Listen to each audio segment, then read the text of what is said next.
Good evening, ladies and gentlemen.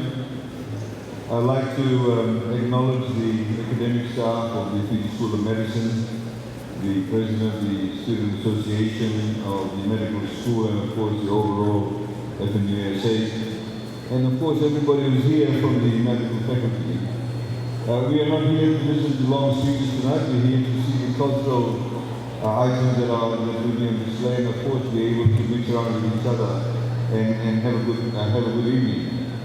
I'd like to thank the Student Association for choosing climate change as the theme. All of us here come from Pacific Island countries.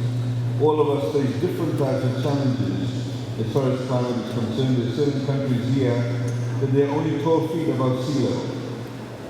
Some countries here are more prone to cyclones. Fiji has had 14 cyclones since 2016. There's some island countries 12 feet above sea level. So rising sea levels poses enormous challenges for them, whether it's in terms of drinking safe water, in terms of losing their land to the encroaching seas, and many types of issues that emanate from climate change. But of course, one of the most critical issues, of course, is to do with health itself. Many of you are here, of course, doing MBBS, you are studying public health and various others of health, areas of health. And you will have a huge impact in respect of how you will, as professionals, once you graduate, deliver those services, deliver that knowledge that you've acquired, to be able to ensure that the respective countries that you come from, you are able to provide a particular level of comfort, some new ideas, new ways of dealing with climate change itself. In Fiji, for example, the Fijian Attorney-General has now got a climate center, which is a partnership between Monash University and FNU. And that center's job is to essentially look at all the different facets of climate change and the impact it has on all of us. I want to also very briefly mention the opportunities that many of the students, in particular Fijian students, are now enjoying in respect of the scholarships, the various health offerings that we have.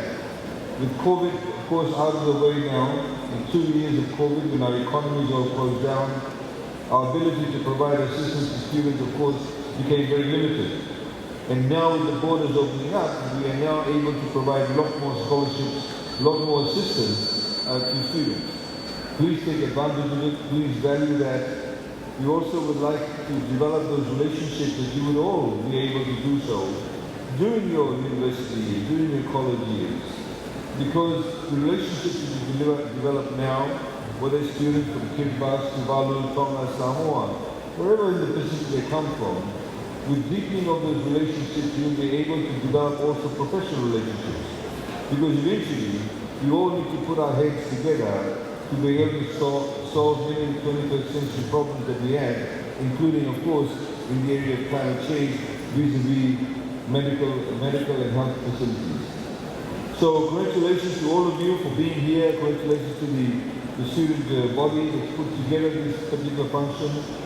I'd like to also acknowledge the input of the academia, the Fijian Attorney-General academia.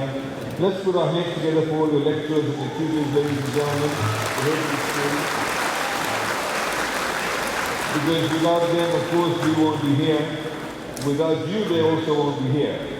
It's a symbiotic relationship. Students need lecturers, lecturers need students. And it is that relationship that we need to foster and engender. And once again, it should be all a win-win situation for everybody. Ladies and gentlemen, I'd like to lastly, but not least, thank all the people who will be performing tonight. I've been told numerous stories about the wonderful performances. I look forward to that, and I'm sure you'll enjoy it also. I wish you a very good evening. Naka, thank you.